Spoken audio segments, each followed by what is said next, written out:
YouTube friends and family, welcome back to the channel. If you are new around here, my name is Yolanda. On this channel I've been sharing a lot of my journey of gardening and homesteading and just trying to increase those skills.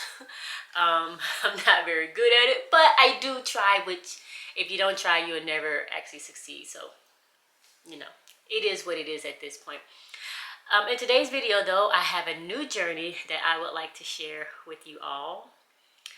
I am pregnant. Yay!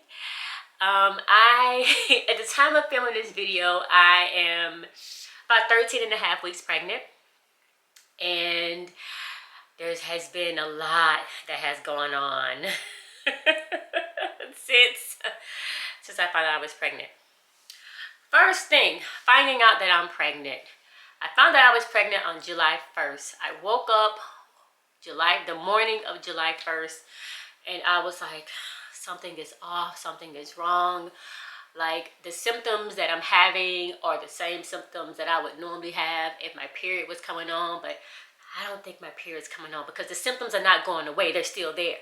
So I got up, I took a pregnancy test, and I took one of those digital pregnancy tests, the ones that you have to wait like the whole entire time before you actually get like the result. Like when you take the ones with the strips, like the little lines, like you usually know like right away, even though they tell you like to wait like the full 5 minutes or whatever, you know, like right away.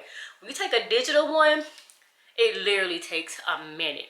So anywho, I took the test and I was like, oh, I'm pregnant. Yeah. So there was a couple of different emotions that happened.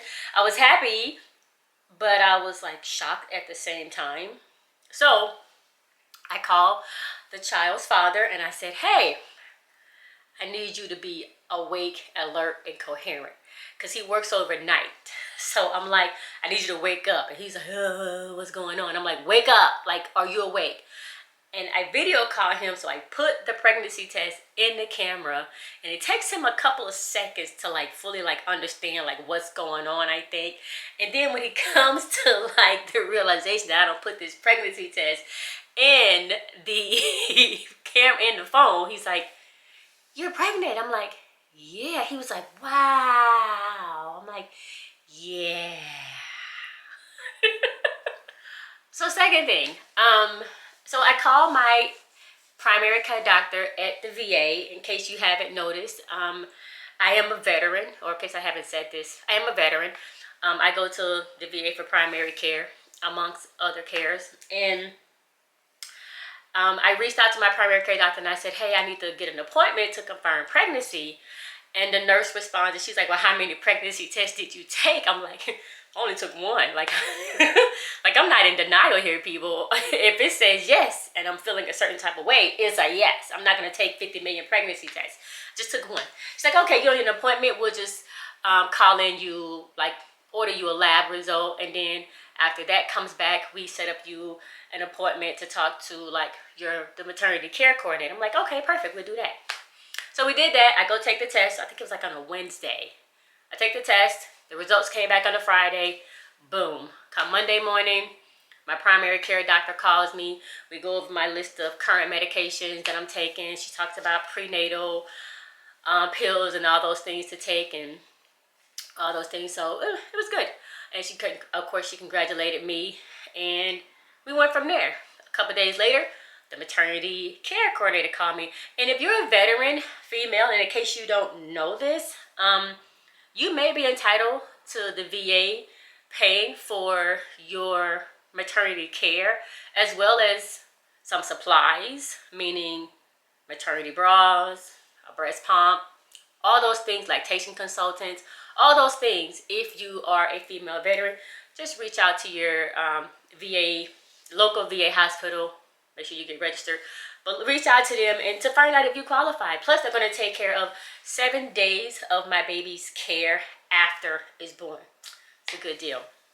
So I reached out to her, talked to her for a long time about various things. They're going to take care of all these appointments. And because the VA does not take care of babies, or really like mothers really during pregnancies.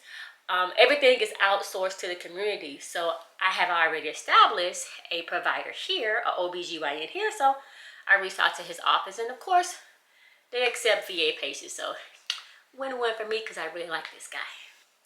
Third thing, symptoms. Symptoms I have been having since I found out I was pregnant. Now, like I said, the time of recording this video, I'm about 13 and a half weeks. So I am almost done with my first trimester. And thank God for that. Y'all, it's rough. It's so rough. Oh, it's rough. Between the nausea and the exhaustion, you can't get nothing done. And I got a toddler. Like, you can't get nothing done. Like, the life is rough. Those are my main symptoms. There's other symptoms, but those are the two that like bother me like the most. Okay, those are like the worst of the worst. I'm not vomiting, but the nausea itself, sometimes I would rather there be some vomit that comes with it, because sometimes throwing up just makes you feel a little bit better. But those are like the main symptoms I'm having. Other symptoms like sore breast and all that stuff, but the nausea and the vomiting are like the worst. All right, are we at 4? How am I taking care of myself? Well, I researched a whole lot of prenatal vitamins and a lot of things that are supposed to be in prenatal vitamins. And I'm very surprised that there's very few prenatal vitamins that have choline in them, which is a vitamin source or a supplement found in eggs. Now, most people like eggs and eat eggs on a regular basis. I'm not much of an egg eater, to be honest. I like a boiled egg here and there, but if I had to eat eggs every day, I'm not doing it. I'm not doing it.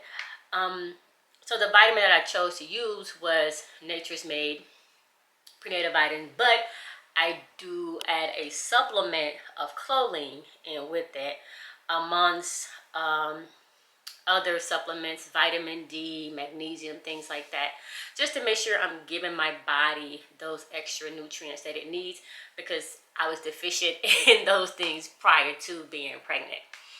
Another thing I've learned during pregnancy that has been interesting is the commonality of UTIs.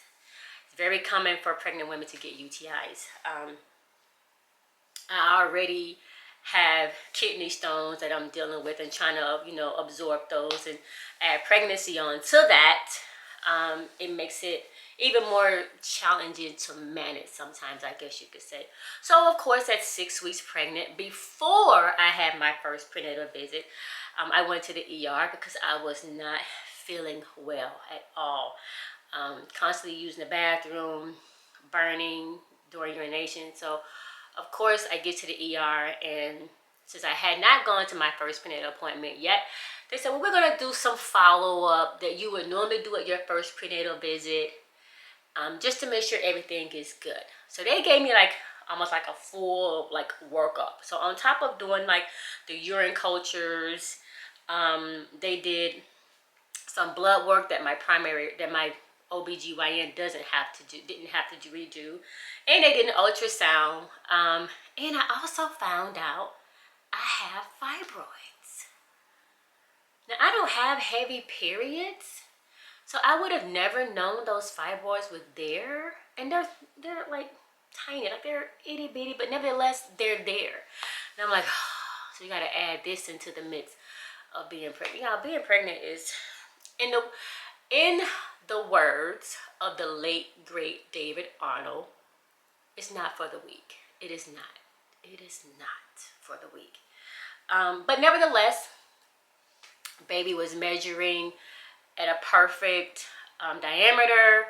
Heartbeat was good. All those things. So at that point, you saw no need for, a normal, healthy pregnancy. So they gave me some medicine and sent me on my way. All right, I think we're at number 5.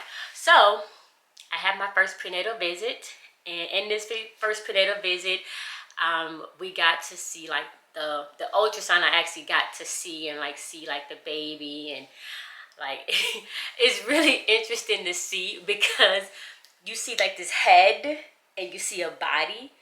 And I'm about 9 weeks at that point. I was about 9 weeks at that point. So you can see like arms and legs, and it's just moving.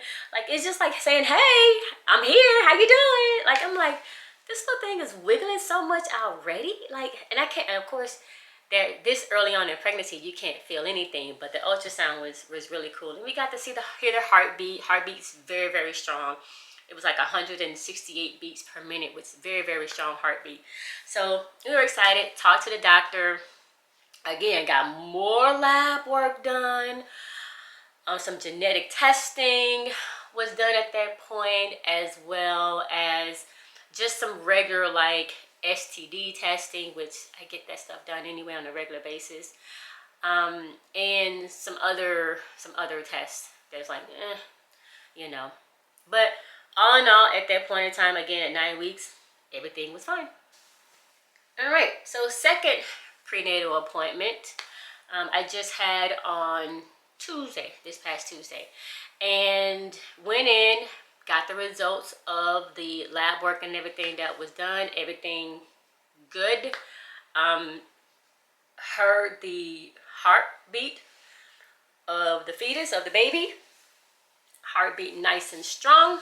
Sorry, you see me like doing this like that's like indigestion. See, nobody talks about all this stuff like indigestion, heartburn, all that stuff. It happens even early on, even though some of those symptoms are not really prevalent, like really strong until later on. They happen early on in your pregnancy. But all in all, everything is good. One major thing we decided to do is do some like genetic testing, because I am of advanced maternal age, geriatric pregnancy or whatever. I opted to do like more in-depth genetic testing. Yes, I will have to go see a high-risk pregnancy provider as well, and I'm okay with that, just to make sure everything is good. And I don't get the results back from that test for like 2 weeks, but until then, we're just waiting, just trying to take care of myself, trying to get a lot of sleep, a lot of rest, trying to keep my stress level low, eat well, drinking plenty of water. Plenty of, and maybe not just water, but fluids in general. Just drink plenty of fluids. So making soups when I can. I love soups, especially with crackers. Oh, so good. I want some of that now. See, people don't talk about that either. The cravings you have just by you thinking about something or somebody talking about food makes you want that food. Anywho, that is going to be it for now. I'm open to any comments, questions, suggestions people have to help me along in this journey. Although this is not my first child, this is my first pregnancy. So I know how to take care of a baby, but baking the baby is totally new to me. Totally new. But until then, do not give up on your hopes and dreams. They are possible. Until next time, bye.